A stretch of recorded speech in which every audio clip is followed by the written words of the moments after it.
DOP ఎవరు అంటే చేశారు, దాంట్లో ఉన్నది ఏంటి మ్యూజిక్ డైరెక్టర్లు ఎవరు చేశారు, అవన్నీ ఇప్పుడు ఎందుకు? మీ నుంచి సార్ నేను అందుకే తమ్ముడు గురించి అడగండి అన్న. రాజు గారు ఆల్మోస్ట్ 22 ఇయర్స్ జర్నీ ఏమో మీది, 22 ఇయర్స్ జర్నీ.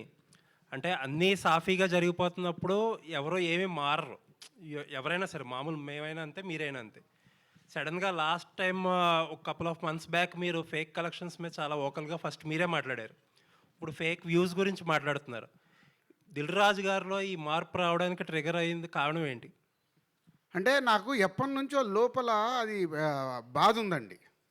బాధ ఏంటంటే మనం లైఫ్లో ఫాల్స్గా బతకడం అలవాటు అవుతే అదే గ్రో అవుతూ ఉంటుంది. ఎస్పెషల్లీ మనకు సినిమా ఇండస్ట్రీలో, మీడియాలో ఇది ఎక్కువ ఉంటుంది. మీరు కూడా ఇప్పుడు మీడియాలో అక్కడ తమ్లైన్ ఒకటి ఉంటుంది, లోపలికి వెళ్ళి చూస్తే ఇంకోటి ఉంటుంది కదా. అంటే మనం అట్రాక్ట్ చేయడానికి, అది ఏం చేస్తున్నాము, అందరిని అట్రాక్ట్ చేయడానికి. మాకేంటి ఇప్పుడు ఒక ప్రొడ్యూసర్గా, అరే ఒక జెన్యున్గా మనం చేస్తున్నప్పుడు అది ప్రేక్షకుల దగ్గరకు రీచ్ అవుతే, నేను ఇందాక చెప్పిందే, మనకు అది పల్స్ తెలవాలి ఆడియన్కు, ఇది రీచ్ అవుతుందా లేదా అని. మనం ఇచ్చేసి దాని వెనకాల అవి వేసుకుంటూ వెళ్తే, విచిత్రం ఏంటంటే మా ఇంట్లో అడిగారు, అయ్యింది ఇది 10 మిలియన్ చూసారా అని. ఇప్పుడు ఏం చెప్పాలి? మా బ్రదర్ అడిగాడు ఒకరోజు, 10 మిలియన్స్ చూసారని. సో ఏదో ఒకటి కానీ చెప్తున్నా, అంటే అది కరెక్ట్ కాదు అనేది నాకు అనిపించి, ఓహో ఇది ఎక్కడో ఒక చేంజ్ తీసుకోవాలా. ఇప్పుడు టైం కూడా అలా వస్తుంది, అంటే మనం జెన్యున్ సైడ్ షిఫ్ట్ అవ్వాల్సిన టైం వస్తుంది కాబట్టి వెళ్దామనే ఒక స్టెప్ ఇది. కానీ ఈ మార్పు టెంపరీగా ఉంటుందా, పర్మనెంట్గా ఉంటుందా? రేపొద్దున్న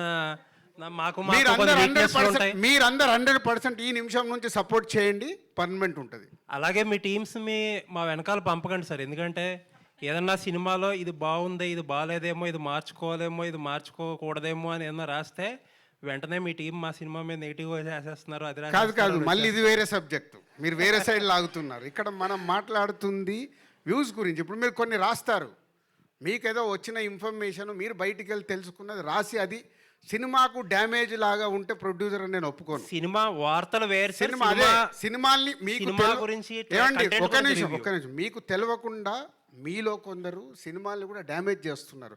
అది కరెక్ట్ కాదు. సినిమా పడ్డ తర్వాత డ్యామేజ్ అవ్వని, సినిమా పడకుండా ముందు దాన్ని డ్యామేజ్ చేస్తే మన చెట్టును మనమే నరుక్కున్నాం. లేదండి, మీరు చెప్పే టాపిక్ వేరు. నేను అనేది ఏంటంటే, ఇప్పుడు ఫర్ ఎగ్జాంపుల్ ట్రైలర్ రిలీజ్ చేశారు, ఒకటి బాగుందని ఇంకొకటి బాగాలేదనో, లేకపోతే ఇంకా బాగుండాలని ఏదో రాస్తాం కదా, దాని వెనకాల పడొద్దని చెప్పి. అది అవును, ఇప్పుడు అదే కదా నేను చెప్పింది. ఇప్పుడు ఇవాళ బాగుందని మీరు తమ్ముడు చూసిన వాళ్ళందరూ ఆల్మోస్ట్ ఒక ఎవరన్నా, నేనైతే నాకు ఎక్కడ నెగిటివ్గా అనిపించలేదు. ఆల్మోస్ట్ అందరు పాజిటివ్గా అని రాశారుగా. అంటే దాంట్లో విషయం ఉంది కాబట్టి పాజిటివ్గా రాశారు. విషయం లేదనుకో, మీ వెనకాల పడితే మీరు రాస్తారా? మీ క్రెడిబిలిటీ లేదా? పడుతున్నారు, అదే ప్రాబ్లం. మీ క్రెడిబిలిటీ కూడా పోద్ది కదా. పడుతున్నారు. నేను ఇచ్చిన జెన్యున్ స్టేట్మెంట్ ఉంది చూసారా, అది మీలో కూడా ఉండాలి. జెన్యూనిటీ అనేది మీరు ఇచ్చే దాంట్లో కూడా ఉండాలి. మన అవకాశం ఉన్నట్టు ఇస్తామంటే కూడా కుదరదుగా. వేణుగారు, బోత్ సైడ్ ఉంటుంది ఇది, కత్తి మీద సామిది. వేణుగారు